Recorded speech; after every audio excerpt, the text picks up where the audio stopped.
Every war produces a few techniques that outlive the battlefield.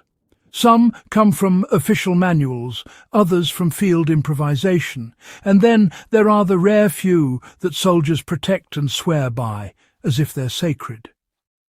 Among World War I veterans, one survival trick gained an almost mythical reputation.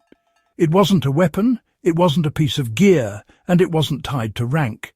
It was a deceptively simple method that kept men alive in the mud, cold, disease, and chaos of trench warfare. When soldiers passed it to one another, they didn't treat it as strategy.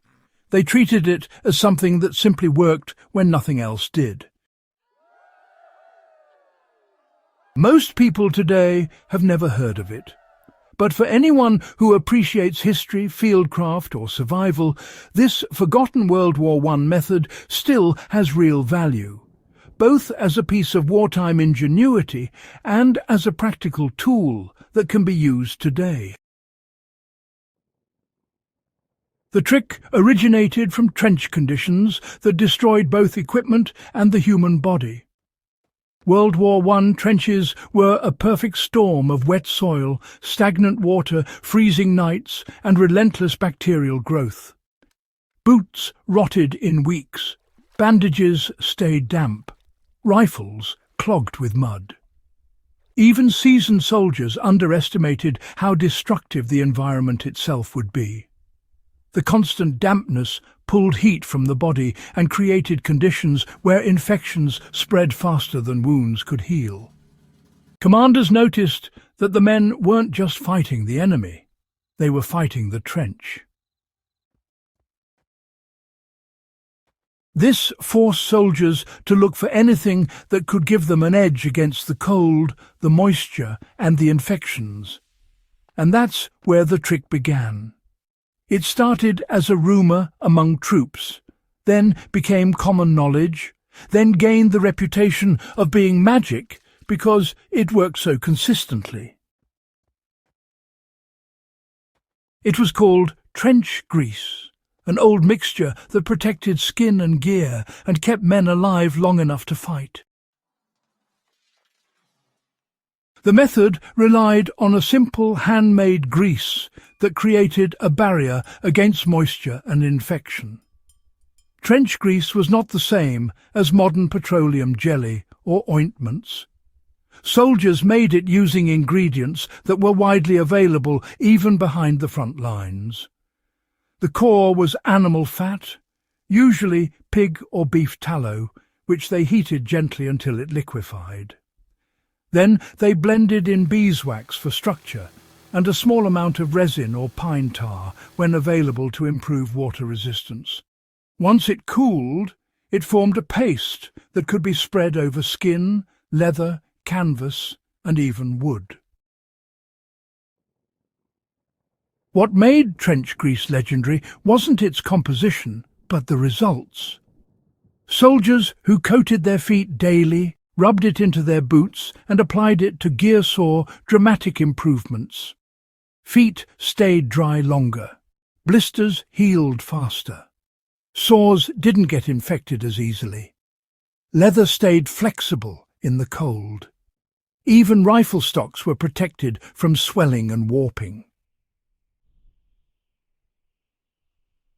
For men trapped for weeks in cold, wet trenches without the ability to fully dry their gear, trench grease became a shield that modern fabrics hadn't yet evolved to provide. Soldiers learned that daily application was more effective than any piece of equipment. The key to the method wasn't occasional use. Soldiers who treated trench grease as part of their daily routine were the ones who reaped the biggest benefits. Entire regiments adopted a simple process.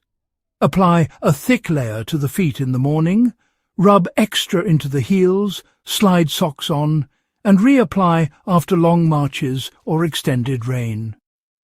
This sealed the skin, prevented raw spots from forming, and helped stop trench foot before it started. In harsh winter conditions, a small amount rubbed onto exposed skin acted as a windbreak reducing frostbite during night watches. On gear, especially leather belts, cartridge pouches and boot seams, the grease helped waterproof the material. This additional layer prevented water from seeping into stitching or fibres, extending the life of equipment that would otherwise deteriorate. When veterans talked about trench grease, they didn't describe it as a luxury. They described it as something that kept them functional when others were breaking down. That practicality is why so many soldiers swore by it, especially in the later years of the war. This World War I trick can still be recreated today with simple steps and real-world uses. Modern survivalists and historical reenactors often overlook trench grease, even though it can be easily made at home and used in the field. To recreate it, all you need is animal tallow, beeswax and pine resin. Start by melting the tallow on low heat. Add beeswax until the mixture thickens slightly. Then stir in a small amount of pine resin to improve waterproofing and scent preservation. When the mixture cools, it becomes a firm paste that softens with body heat.